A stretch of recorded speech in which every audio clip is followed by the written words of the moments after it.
Ku makuru akomeje kuvugwa mu ntambara ikorera mu burasirazuba bwa Repubulika Iharanira Demokarasi ya Kongo nuko ibintu bimaze guhindura isura.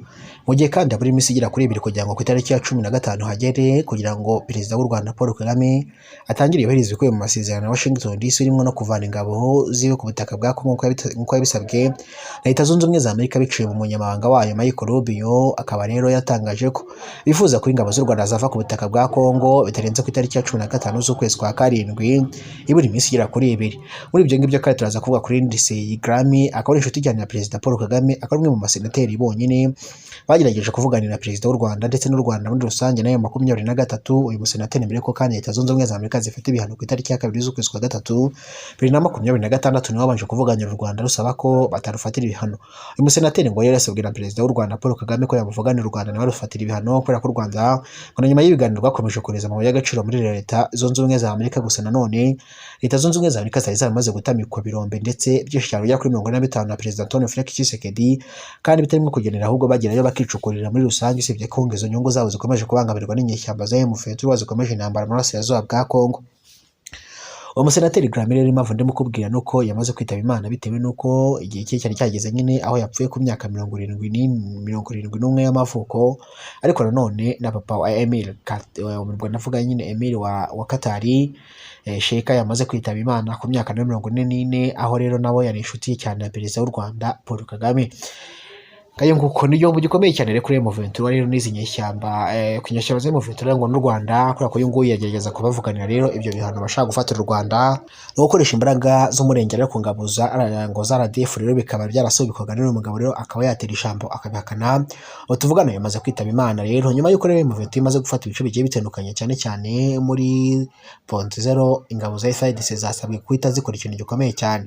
Ingabo za FARDC zabujijwe gukoresha telefone zigendanwa cyangwa se zigezweho batabiherewe uburenganzira ku rugamba. Igisirikare cya RDC cya Repubulika Iharanira Demokarasi ya Kongo FARDC cyongeye kwibutsa abasirikare bacyo ko babujijwe gukoresha rero telefone zigezweho smartphone rero mu duce turimo rero ibikorwa bya gisirikare batabiherewe uburenganzira, kandi bishobora nanone guhungabanya umutekano w'ingabo ndetse nanone bikabangamira intsinzi y'ibikorwa bya gisirikare. Mu butumwa kandi bwo kubungabunga ubutumwa cyangwa se mu butumwa bwo gukangurira abasirikare ndetse nanone bwashizwe rero hagaragara kuri wa kane ku itariki ya 9 Nyakanga 2026, umuvugizi w'agateganyo wa FARDC Lieutenant Colonel Mark Zukai yavuze ko kandi telefone icanye cyangwa se ikoreshwa nabi bishobora nanone gutuma rero umwanzi amenya aho ingabo ziherereye zikamenyekana aho rero ziri, ndetse nanone bikaba byateza ingaruka. Ingabo kanone za Leta Zunze Ubumwe za Amerika rero bivuga ko zishobora kujya gufasha rero ingabo za FARDC ku rugamba bitewe no ko rero ingabo za FARDC zikomeje gutabaza zivuga ko hari ingabo nyinshi cyane zirimo iza Ukraine, harimo kandi iz'Abafaransa, harimo kandi nanone n'ingabo za Uganda ngo n'iz'u Rwanda bifatanyije rero na bamwe mu bakongomani ngo bigumiye ku gihugu. Nanone rero bari mu burasirazuba bwa Kongo ibahanganye n'izi ngabo za leta. Bivuga ko barimo barakoreshwa imbaraga z'umurengera zirimo na za drone zidasanzwe cyane n'ingabo rero n'ubundi buhanga bwa gisirikare bihuriweho by'ibihugu byinshi cyane kandi bikomeye cyane.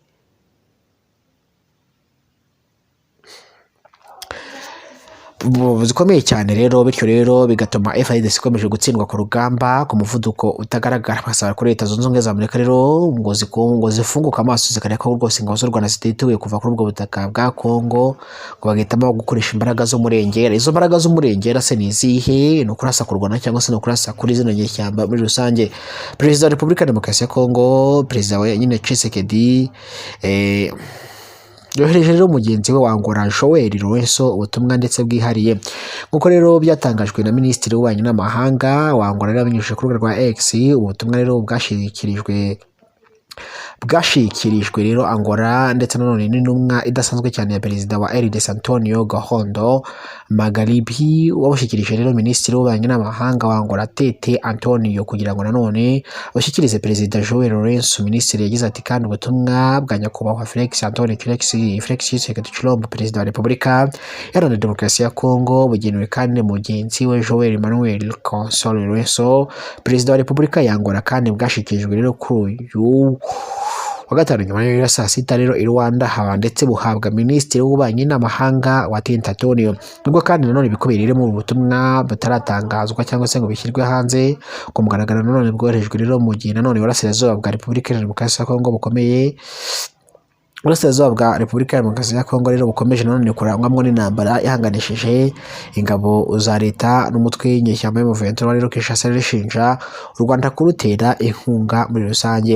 Uyu mutwe kandi nanone uracyagenzura ibice byinshi cyane byo mu ntara za Kivu y'Amajyaruguru na Kivu y'Amajyepfo, mu gihe kandi ibiganiro by'amahoro biri kubera i Washington DC Doha, ndetse nta kintu na kimwe birimo biratanga ku bigendanye n'umusaruro wo guhagarika izi ntambara. Bibaye kandi mu gihe nanone imbere muri RDC nanone hakomeje nanone impaka zikomeye cyane ku mushinga ushobora nanone guhindura itegeko nshinga, kuvugura itegeko nshinga, ndetse hasigaye imyaka 2 kugira ngo manda za Perezida Tshisekedi zirangire. Kohereza rero ubutumwa nanone bibaye mu gihe kandi ibihugu byo mu karere bikomeje nanone kugirana ibiganiro byinshi cyane ku bibazo by'umutekano n'amahoro Kinshasa, Rwanda, ndetse bukomeje rero kuganira rero ku mubano wabyo ndetse no ku bibazo bireba akarere k'ibiyaga bigari. Byabaye kandi nyuma y'uko Perezida w'u Burundi akaba rero n'umuyobozi w'umuryango w'Afurika yunze ubumwe rero muri iki gihe kandi Evariste Ndayishimiye nanone agiranye ibiganiro n'amadini ndetse atandukanye yo muri RDC, ndetse n'abayobozi bamwe batavuga rumwe na leta ya Kinshasa akabasaba kwigengesera ndetse batibaba mu yindi gahunda. Kandi nanone y'ubuhuza Perezida Felix Tshisekedi aherutse nanone kugirira rero uruzinduko nanone i Brazzaville, aho yagiranye rero ibiganiro na Perezida wa Repubulika ya Demokarasi ya Kongo Denis Sassou Nguesso, ndetse nanone n'uruzinduko nanone rwakurikiwe n'urwa Perezida Ndayishimiye i Kinshasa.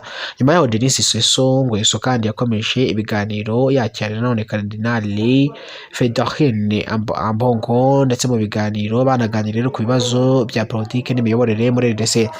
Muri Gashyantare kandi uyu mwaka, nyuma nanone y'inama yabereye i Rwanda yigarira ku mahoro muri RDC, hafashwe nanone umwanzuro wa Angola iyobora kandi ibiganiro byo gutegura ibiganiro bihuza abanyekongo ubwabo, dialogue intercongolese. Icyo cyemezo nanone cyafatiwe nanone mu nama yahuje Joel Lorenzo, Felix Tshisekedi perezida wa Togo, Faure Gnassingbe wari ushinzweho rero nk'umuhuza wa EO, ndetse nanone n'uwahoze ari perezida wa Nigeria Olusegun Obasanjo wari rero uhagarariye rero akanama k'abahoze rero ari abakuru b'ibihugu bya Afurika bashinzwe rero gufasha inzira y'amahoro muri RDC. Kuva rero icyo gihe rero intumwa za Perezida Felix Tshisekedi ndetse na Joel Lorenzo zakomeje nanone guhanahana ingendo n'ibiganiro bya diplomasi rero cyakora nk'uko rero byatangajwe n'ikinyamakuru Afurika. Rero umushinga none w'ibiganiro hagati y'abanyekongo uracyadindira kubera kutumvikana rero ku buryo bwo mu biganiro byakorwa, ku buryo ibiganiro byakorwa rero n'abagomba kubyitabira. Abasesenguzi rero ba politiki bavuga ko kandi Angola ikomeje rero kugira uruhare rukomeye cyane mu gushaka amahoro rero mu Burasirazuba bwa RDC, ariko nanone ko amahirwe yo kuragera ku mwanzuro urambye uterwa rero n'ubushake bwa leta ya Kinshasa n'umutwe w'iterabwoba FC23 n'ibindi bice rero birebwa n'iki kibazo bwo kwemera ibiganiro byuzuye kandi bidahiza uruhande urwo rwose. Hagati rero aho rero inzira z'ubuhuza nanone ziyobowe na Afurika yunze ubumwe, Qatar na Leta Zunze Ubumwe za Amerika ziracyakomeje rero mu rwego rwo gushaka rero igisubizo kirambye ku bibazo by'umutekano mu karere k'ibiyaga bigari. Naho Leta Zunze Ubumwe za Amerika rero zo zirabura iminsi 2 kugira ngo turebe ko ibyo zasabye byubahizwa, birimo kuvana abasirikare ku butaka bwa Kongo, ndetse abasirikare bose rero kandi abasirikare b'u Rwanda rero basabwe ko bagomba kuva kuri ubwo butaka bitarenze ku itariki ya 15. Reka tuzarebe ko byubahirizwa cyangwa se niba nta gisubizo bizatanga. Ni nahanze biki kino kiganiro cyo kuri uyu munsi wa none. Kandi subscribe kuri yitwa Zafu bizajya bagufasha kubona amakuru y'ibiganiro byacu bya buri munsi tugutegurira, kandi tunakugezaho amasaha 24 ku yandi. Share, like na comment rero ni ikintu cy'ingenzi. Imana ibahundagaze ibyo kurya amafaranga ndetse n'ubuzima. Cyo mwumvaga nitwa Olivier.